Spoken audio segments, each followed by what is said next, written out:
How to drive safely on intersections. So sa pagkakataon na ito, nandito tayo sa isang intersection sa Governor's Drive. So lalabas po tayo dito at tayo po ay magto-turn left.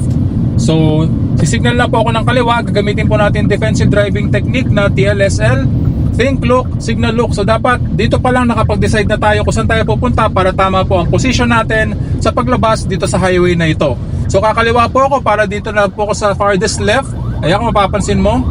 So pagdating dito sa mga ganitong klase ng intersection, may emergency, paunahin natin yan. Ambulansya yan. So sa mga ganitong klase ng intersection, first stop, first go po ang rule na fina-follow. So actually merong yellow box dyan dati, pero ngayon wala na, natakpan na ng espalto, pero lalagyan po ulit nila yan ng yellow box. So sa mga intersection, lalong lalo na kapag may yellow box, ang rule po dyan, first stop, first go.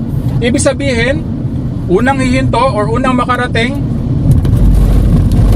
sa intersection, siya po dapat yung unang mag-go. Sinusunod po yan sa maraming kalsada dito sa Pilipinas. Kung nakapagmaneho na po kayo sa Subic Bay, sa Zambales, talagang sinusunod po yan doon at huhulihin po kayo pag hindi nyo po sinunod yung rule na yon. So first stop, first go. So mga intersection na yon, dapat po hihinto po kayo doon sa intersection kahit na wala pa pong dumarating na ibang sasakyan or wala po kayong kasabay na ibang sasakyan. So kung nakahinto na po kayo doon at wala pong ibang dumating, pwede na po kayong mag-go. So first stop, first go. So dito sa ibang kalsada natin sa Pilipinas, kagaya nung kanina intersection doon, pakiramdaman po ang nangyayari dahil maraming driver po ang hindi naman po sumusunod sa first stop, first go basis or first stop, first go na rule. Okay? So bigayan na lang po pagdating sa mga ganong klase ng kalsada. Okay?